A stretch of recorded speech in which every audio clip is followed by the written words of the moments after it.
Ikaw, hindi ka namin napag-uusapan, no? Ito naman, oh. Nag-uusap kami ni Pretty, feelings ko lang yung pinag-uusapan namin. Kay Elias? Bakit? Alam mo ba, Ne? Pag magkakasama tayo, hindi mo maitatago yun. Hindi ka magaling magtago ng feelings. Hindi. Ano ka ba? Huwag ka maingay. Baka may makarinig sa'yo. Sorry na. Parehas lang tayo sa sitwasyon, ha? Parehas lang tayo nadutuwag. Basta huwag ka maingay.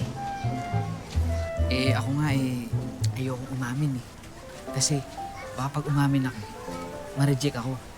Ayoko namang magsimula ulit sa umpisa. Kaya nga, Awkward yun. sobrang awkward nun. Awkward ba? Parehas tayo ng nararamdaman.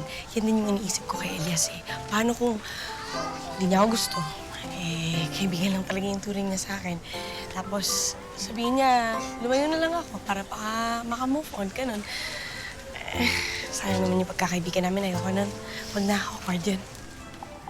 Pero hanggang kailan kaya natin tatago yung mga feelings natin sa kanila, no?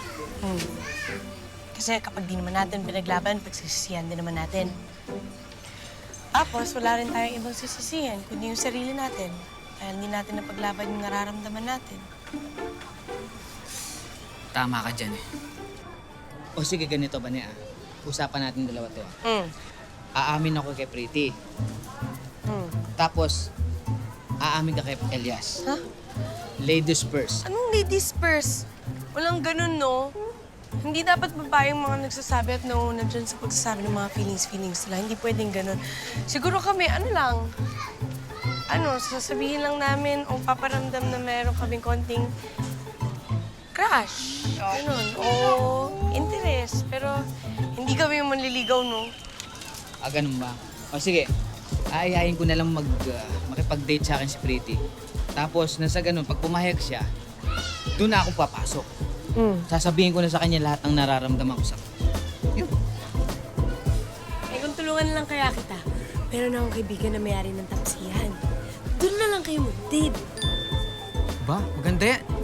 Sige, game. Sige.